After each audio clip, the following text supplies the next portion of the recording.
to another episode of Hillbilly Therapy. I am your Hillbilly Therapist host, good Lord, Jake Hill, the Hillbilly Therapist. And here's my co-host, the less homeless hobo Santa Claus.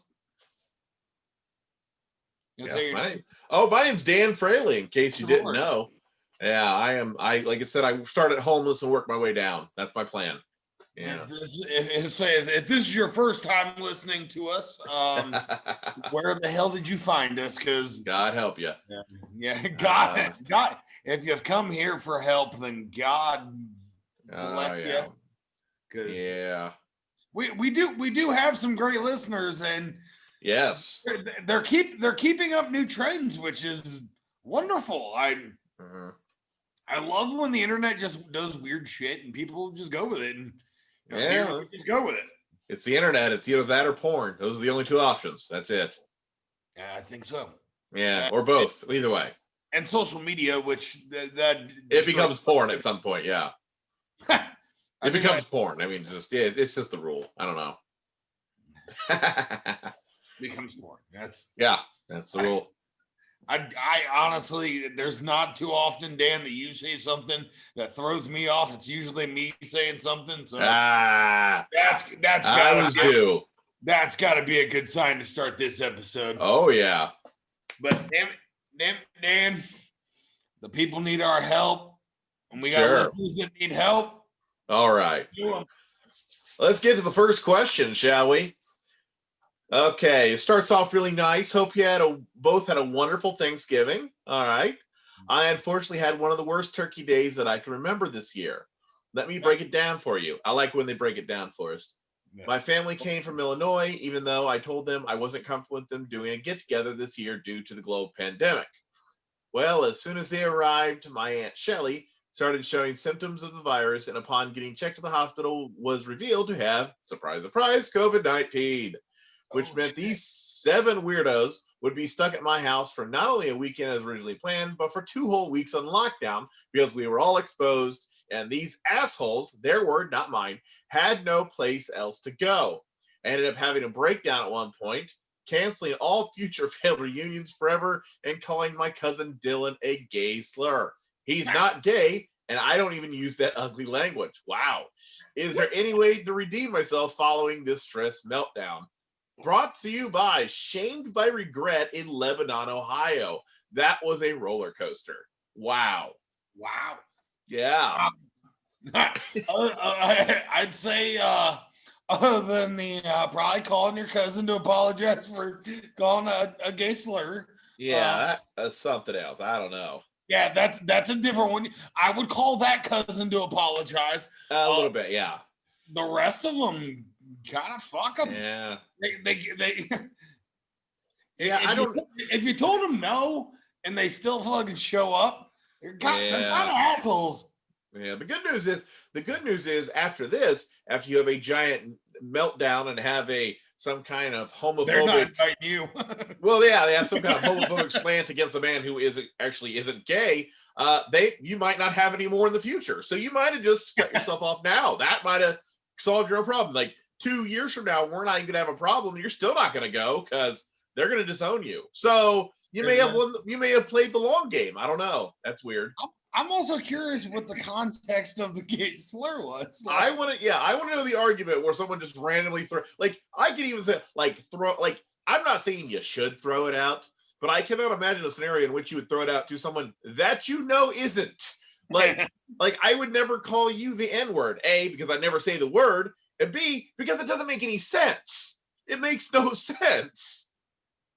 Like, why would you do that? Why would you call someone an insult? An insult that doesn't even apply in any regard. That's insane.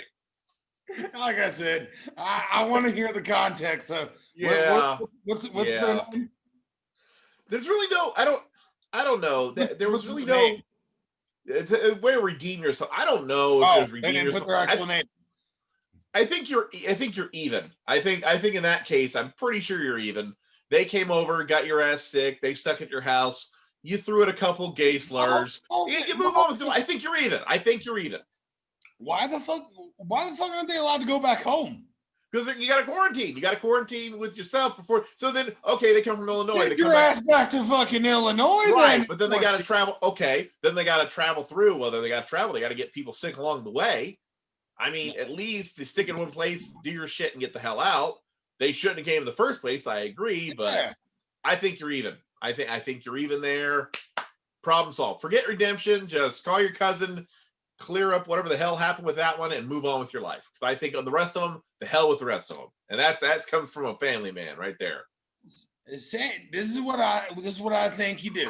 Okay, you find out, the cousin, if they live over in Illinois or whatever, you find out what the favorite drink is, whether it's Bud Light or something. Get a hold of like a DoorDash or whatever they have in that area. Send them a case of alcohol and just put on the little code thing. My bad. Here, the irony would be the fact if the cousin's favorite drink was like a really girly drink. Oh hell yeah! Like with a swizzle straw and an umbrella, and it's got a funny name. You'd be like, "Oh, you're not making this easy. You're not making it easy on me. Come on." That's a good one. Let's move on to the next one. All right. Okay, here we go. What's the best gift to get my wife? I always fuck it up. Always a good way to start. Last year, I got her a foot massager that seems to have taken my place in the bedroom. No. The year before, I got her some microwavable slippers that made our kitchen smell like hot corn and sour milk every time she warmed them up, as they should. Wow. This year, I was thinking about getting her a complete spa day, including a brand new perm and a gift certificate to get her mustache waxed. Is this a good gift, or should I go with my backup choice of $100 in credit at the oil and lube place? This is Daryl in distress from Versailles, Ohio. Daryl gave his name. Daryl is fucked. What the fuck is a microwavable shoe? You put them in the microwave. You put them in the microwave and they like warms them up. And they warm them up, then you put them on. I don't like them either. I've heard of them though. Like you're mixing food and clothing. It's not right. You shouldn't throw a meatloaf in the washer, but here we are. Listen. It's probably like it's basically a like fucking dry. Okay, first of all, here's what it is. It's a as seen on TV product that someone buys when either they're lonely or drunk. Those are the two options. It's 2 a.m. You're on QVC. Someone throws a microwavable slipper at you, and you're either drunk or lonely enough to order it. That is the entire QVC industry is based on 2 a.m. drunk and or lonely orders. That's the rules. Okay. That is why QVC, Home Shopping Network, and most websites exist. Like 30% of Amazon is that market. Okay. I'm just making that up, but I'm probably right. As far as the rest of it, if you can be replaced in the bedroom by a foot massager, you weren't doing your job. And I'm not going to be a sexist here. I'm a man and I'm stating a fact. If you can be replaced by a machine in that regard, you weren't doing your job. Sorry. End of discussion there. To get past that one and into, he did actually have, he had one good idea. Okay. He did have one good idea, but this is the advice I'm going to give him. I'm going to say the gift card for the spa is going to be your best, but you tell her that, just to take care of herself. Do not mention the mustache. You had me at no. Good idea, no. Daryl. Don't fucking say the mustache. Yeah, don't say that. Just say the mustache thing in your head if you have to, but don't say it out loud. Don't or she'll be. Here's the thing. They're gonna be like, "Oh, we're gonna hell up." You'd be like, "Honey, I just want to take care of you because you take care of me, and shut the fuck up after." That's a good cover. Yeah, don't tell them because if it's pronounced, it's like a unibrow. If it's pronounced enough, they'll know to take care of that. So I would. My question is, why are you getting her a perm? I'm sorry. I mean, my mom used to have a perm, but it's not 19. She did. She used to do the curlers and the whole damn thing. But like, it's not 1987. And unless she is A, your mother, or B, a member of the Commodores, you don't need to have a perm. Okay, that's it. That needs to stop right now. Forget the mustache. Get rid of the perm. And the oil and lube place. That's get that for yourself if you have to, but don't get it for her. She'll kill you. You get that for like your kids when they've gotten to the point where they're like, you're old enough. I ain't buying you shit. You got your own damn money. Yeah. I'm gonna do something so I don't look like a D-bag. So you give that to them like, here, this will help out. That's it. Yeah. You don't give that to the woman that's probably why you got replaced by the damn massager. Yeah. You do that. You do that. So basically, you say anything with the mustache, or you're the oil and lube certificate, she's going to replace you with the massager, and she's going to microwave the hell out of you. Forget the slipper. She's going to microwave you. And that's how you end up on like Investigation Discovery. That's a murder mystery is what that is. So I'm pretty sure that's now like the 5th time that the ID channel's been mentioned on this podcast. Oh yes, and it is a wealth of knowledge. You're like, oh yeah, that explains so much. And then he gave her an oil and lube certificate, and that's when shit hit the fan.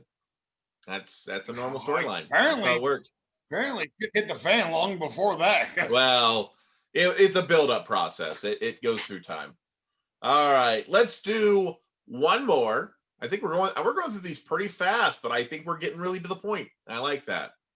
Like, I think we're getting distinctly to the point. All right. How do I convince my grandma that we don't enjoy her home-style confections she mails us each year? Well, you just can't. So let's stop right there. She makes this weird egg white sugar bombs she calls divinity that seems like concentrated diabetes to me. And every year we just throw it in the trash when it arrives in the mail. Usually I attempt to eat one piece just so her efforts and postage aren't all in vain, but this stuff is straight garbage. How do we navigate the situation without hurting her very old feelings? From the good granddaughter, Angie in Findlay, Ohio. First of all, Angie, thank you for sending that. Anyone who wants to send something to Hillbilly Therapy, send it to hillbillytherapy@gmail.com. We get these. These are real questions. We like to, we get them, we read them, we pick the ones we like and the ones we can talk about. Yeah, I've got an opinion on this, but I want to hear what Jake says about this. What she sends them chocolates and all these things, and they just don't want to hurt her feelings. But how do they tell her it's just not doing the job? How do you break that news to an old lady? That poor woman could possibly die tomorrow. Fucking don't worry about it. You just send it to me and I'll eat it. And you let that poor woman just be happy. Yeah. Jesus. That woman's probably got like days counted in her life. Yeah. And if all she can send is her. Just forward it on. So yeah, just forward it on. Forward it on. Just make sure. Take that bitch into work, set it down, do whatever. Talk to your post office. Trash like an asshole. Donate it to the local food pantry or something. No, talk to your. No, I like your idea better. Talk to your post office, your mailman, and just tell him to send it on. Just he'll know how to get it on. Yeah, send it on. Just say Jake. He'll know. I don't care where you live. He'll find a way. And yeah, I'm with Jake on this one. Listen. If mailmen are amazing. Let me put it this way: if someone's old enough to have been a Civil War widow, you let them do whatever the hell they want. I don't care if they make chocolate that's not that good, or they shit themselves in Walmart, or I don't care what they do. After a while, you get to earn what you do. It goes with age. And the older you get, the more you're allowed to do. Okay? And an 80, 90-year-old woman gets to do whatever the hell she wants. And if she sends you the most awful chocolate, you don't even have to eat it. You do not have to eat. All you have to do is when you see her, thank her and never bring it up again, because she'll never bring it up again. She's not thinking about it. But if you tell her you don't like it, she'll take that to her grave. She will cut you out of the will. They take that shit seriously. So unless you want to cross a woman who voted for Grover Cleveland, I say, let it go. Let it go. I 100% agree. You don't mess with an old lady who she's just trying to give the sweet things. Like I've got a grandma of mine that actually sends me the white T-shirts that I wear. That's year. Nice. Wow.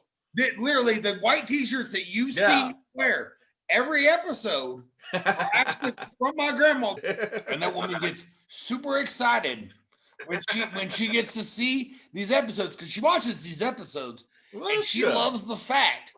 Oh, she loves the fact that I'm wearing her T-shirts, as she See? calls them. It's every the little episode. That's things. why I wear them. It's the Because little things, but it means the world to them. So yeah. So Angie, if you want to stay the good granddaughter, suck it up. Okay, that is our collectively, and we don't agree on everything, but collectively, that is the advice from Jake and Dan. Suck it up. Let the old lady send you dog food if she feels the need, and move on with your life. And it's 4296 County Road 27. My address. Send that. I'll do it. Just tell it, and the mailman will send it to Jake, and Jake will enjoy it. And heck, he'll send your grandmother a thank you note. He'll do it. Damn, I'll send her a video. Yeah, there you go. Well, personalized greetings. I'll bring her on the show. I don't care. Yeah, it's like Cameo, only really cheap. That's what it'll be. And nobody's paying for it. Well, that's why I said really cheap, so that works out. Good Lord. Oh man, I like doing these. I like doing these and giving people sometimes good, sometimes bad advice, but it's advice, and we're not doctors, so you get what you get, and it's free, so you can't bitch. Can't sue. Yeah, you can't sue, you can't complain, and if you take too much. Here's one of the things. See, we put in the little description that this is a comedy. It is. Yeah. It really is. No. We are not doctors. We're not. If you try to sue me for the shitty advice, well, judge is gonna look at you and call you a dumb shit. If you try and sue me for stuff, you ain't gonna get nothing. I mean, you'll get my student loan debt. I don't know. I mean, what are you gonna get from me? I got nothing. So, sucks to be you. They're gonna try to take the rest of my 12-pack. Right? Yeah, that's what they get out of you. You're a estate. You'll have part of a 12-pack in your estate when you die. John gets my 12-pack. Well, it's 5-pack, but still. Bar tab. They're gonna pay off my bar tab. Oh man. So I think we did good this episode. I think we helped out a bunch of people. I definitely think we did. Dan, I think we got to let these people go back out into this crazy ass world. Yeah, absolutely. We got to hit them with the words that we always do. You ain't got to go home, but you got to get the hell out of here. Y'all have a good night. Yes, I love her, and I know she loves me.